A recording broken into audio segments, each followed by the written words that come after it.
साथियों आइए हम लोग इस क्वेश्चन को सॉल्व करते हैं। एक कमरे की विमाएं मतलब भुजाएं 18 मीटर, 12 मीटर तथा 10 मीटर हैं।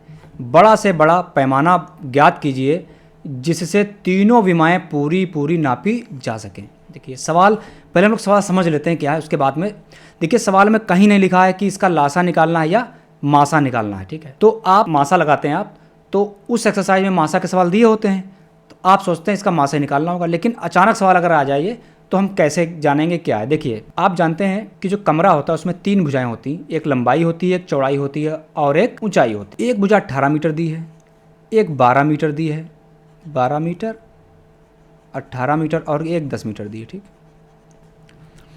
वो कह रहे हैं कोई ऐसा पैमाना चाहिए, मतलब एक पटरी मान लेते, एक स्केल आपने ले ली इस तरीके से, ठीक है, या फीता ले लिया, कुछ भी ले लिया, इससे इसको नापना है। ठीक है, 18 मीटर कितनी होगी, 18 मीटर बहुत लंबी होगी, मान लेते इतनी है, ये मान लेते हैं, ये 18 मीटर हो गई यहाँ से यहाँ तक। अब इससे इसको नापना है।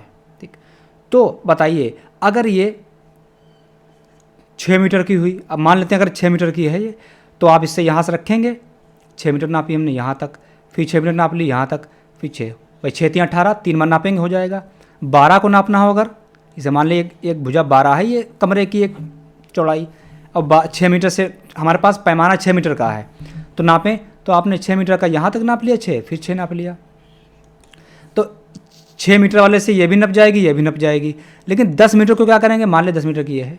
ठीक है, 6 मीटर आपने यहाँ तक नाप लिया, अब बचा 4। क्या 6 मीटर से 4 नापा जा सकता है? नहीं नाप पाएंगे आप। तो एक ऐसा पैमाना आपको चाहिए होगा जिससे तीनों की लंबाई को नापा जा सके। तो यानी यहाँ पर ये हम समझ सकते हैं कि इन तीनों का जो मासा होता है वो एक ऐसी संख्या होती है जिससे ये तीनों संख्याएं कट जाएं। आपने देखा 6 मीटर थी तो ये डिवाइड हो गई, 6 3 18, 6 दून 12, ये नहीं कट रही, इसका मतलब ये वाली इस पैमाने से नापी नहीं जा सकती। तो इसका मतलब हम इन तीनों का जो लासा निकलेगा, ठीक, जो संख्या आएगी उतने मीटर का पैमाने से ये तीनों संख्याएं, तीनों भुजाएं नापी जा सकती हैं। तो हम समझ गए कि इसका क्या निकालना, हमको मासा निकालना है। तो आइए अब हम लोग इसका मासा निकाल लेते हैं। देखिए सवाल रटना नहीं चाहिए, उसको समझ के लगाना चाहिए, भले आपका वो टाइम कितना भी लगे। ठीक है, एक सवाल अगर आप समझ गए तो फिर उससे दूसरे सवालों के लिए रास्ते खुल जाते हैं। ठीक, देखिए तो हम लोग क्या करेंगे, यहाँ पर लिख लेंगे सवाल कैसे लगाएंगे। बड़ा से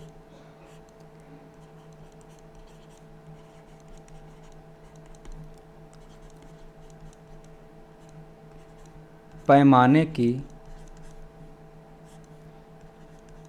लंबाई बराबर 18 मीटर, 12 मीटर और 10 मीटर का मासा। ठीक है, HCF यानी, ठीक, क्या निकालना हम लोग, HCF निकालना है इसका। ठीक, तो हम जानते हैं कि तीनों का हमें निकालना है मासा, तो हमारे पास दो विधियाँ हैं, या तो भाग विधि से लगा लें और या तो हम प्राइम फैक्टराइजेशन मेथड यानी अभाज्य गुणनखंड विधि से लगा लें। ठीक, तो जो विधि आप चाहें लगा सकते हैं। यहाँ पर हम लोग प्राइम फैक्टर कर लेते हैं, तो 18 का फैक्टर कर लें, 2 नाम 18, 3 तियाँ 9 और 3 एकम 3, 12 के कर लेते हैं, 2 छंग 12, 2 तियाँ 6 और 3 एकम 3, 10 के कर लेते हैं, 2 पंचे 10 और 5 एकम 5। तो आप देखेंगे 18 के फैक्टर आ गए, 2 तियाँ 6 तियाँ 18, ये हो गए। 12 के लिख लेते हैं यहीं पर, 2 गुणे 2 गुणे 3 गुणे 1, 10 के लिख लेते हैं, 2 गुणे 5 गुणे 1। तो यहाँ पर आपका जो है लंबाई जो पैमाने की कितनी आ जाएगी, लिख लेते हैं, यहाँ लिख लेते हैं पैमाने की लंबाई बराबर, देखिए मासा निकाल लीजिए, 2 इसमें आया है, 2 इसमें आया, 2 इसमें, 2 भी 2 हो जाएगा। और देखिए कोई संख्या 3 इसमें है, 3 इसमें भी, इसमें नहीं, 3 नहीं लेंगे, 3 इसमें है, इसमें नहीं, 5 इसमें, किसी में नहीं, 1 इसमें है, तो कितना आ गया, 2 मीटर।